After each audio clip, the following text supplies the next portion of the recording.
इस वीडियो का विषय है सरल मशीनें या सिंपल मशीन्स। हम इस वीडियो में सरल मशीन की परिभाषा के बारे में जानेंगे, साथ ही हम सरल मशीनों के 6 प्रकारों के बारे में थोड़ा थोड़ा जानेंगे। अब जब हम मशीन शब्द का इस्तेमाल करते हैं तो आपके दिमाग में कुछ इस तरह की तस्वीरें आती होंगी, बहुत सारे गियर्स या फिर इस तरह के सर्किट्स। पर इस वीडियो में हम सरल मशीनों की बात करने वाले हैं।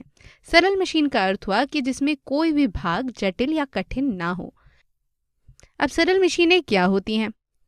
ये पाना एक सरल मशीन है। स्क्रू को भी सरल मशीन कहा जा सकता है। कैंची भी एक सरल मशीन है। यहाँ तक कि किचन में इस्तेमाल होने वाला चाकू भी सरल मशीन का ही एक उदाहरण है। ऐसे साधन जो काम को आसान बनाते हैं। किस प्रकार से? या तो बल की दिशा को बदलकर या फिर बल की मात्रा को बदलकर। ये बातें सुनने में थोड़ी सी कठिन लग रही होंगी, लेकिन आगे वीडियो में हम बातें करते चलेंगे और इस बात को अच्छी तरह से समझेंगे। चलिए अब हम सरल मशीनों के प्रकार देख लेते हैं। सबसे पहला प्रकार है पहिया और धुरी। ये कुछ इस प्रकार का दिखाई देता है। ये जो है ये पहिए हैं और इसके बीच में ये जो रॉड जा रही है ये इसकी धुरी है। आपने इस प्रकार का सेटअप कार, बाइक, ट्रक और इसके अलावा और भी कई मशीनों में देखा होगा। अगला प्रकार है घिरनी। घिरनी कुछ कुछ इस प्रकार की दिखाई देती है। आपने कुएं से पानी भरते समय इसे जरूर देखा होगा। ये किस प्रकार से काम करती है? यहाँ पर इस तरह से ये रस्सी लगी होती है जिसके एक तरफ एक बाल्टी लटकी हुई होती है और दूसरी तरफ से हम इसमें बल लगाते हैं। इस प्रकार से हम इसे खींचते हैं। जब हम इस तरह से यहाँ से इसे खींचते हैं तो बाल्टी ऊपर की ओर जाती है। अब आप देख पा रहे हैं यहाँ क्या हो रहा है? हमने बल लगाया नीचे की ओर, लेकिन बाल्टी पर बल लगा ऊपर की दिशा में, तो यहाँ पर बल की दिशा में बदलाव हुआ। तो घिरनी से हम बल की दिशा को बदल पाए।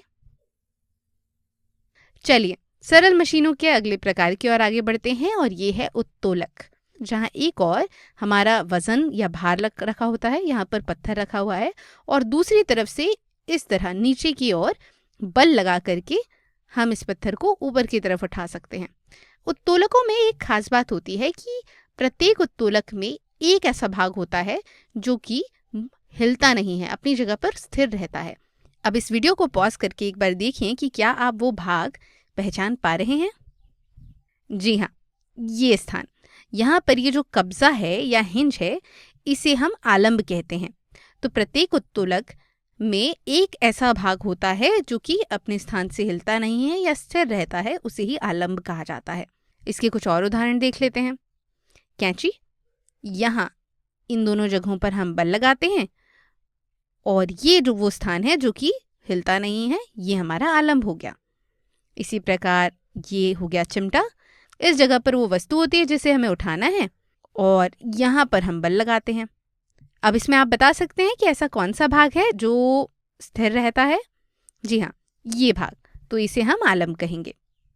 चलिए आगे बढ़ते हैं, सरल मशीनों के चौथे प्रकार को जानते हैं। उसे कहते हैं झुका तल। कोई भी समतल भाग, रैंप या पटरा अगर वो झुका हुआ है तो उसे झुका तल कहते हैं। ये जो झूला आप देख पा रहे हैं ये एक झुका तल है। पांचवा प्रकार है पेंच या स्क्रू। आपने अपने घर में टूल बॉक्स में इसे जरूर देखा होगा। ये भी एक सरल मशीन होती है। सरल मशीनों का अगला प्रकार है पच्चर। पच्चर एक इस प्रकार की आकृति होती है। इस आकृति का इस्तेमाल कई सारी मशीनों में किया जाता है और इसका एक उदाहरण हुआ ये कुल्हाड़ी। अब आप कहेंगे कि ये तो बिल्कुल उस आकृति से मिलता जुलता नहीं दिखाई दे रहा है। तो ये देखिए, ये वो आकृति है। इस भाग को कहा जाएगा पच्चर। तो ये थे सरल मशीनों के 6 प्रकार। इस वीडियो में हमने सरल मशीनों की परिभाषा और उसके 6 प्रकारों के बारे में जाना। हमारे आगे आने वाले वीडियोस में हम इन 6 प्रकारों के बारे में और विस्तार से जानेंगे।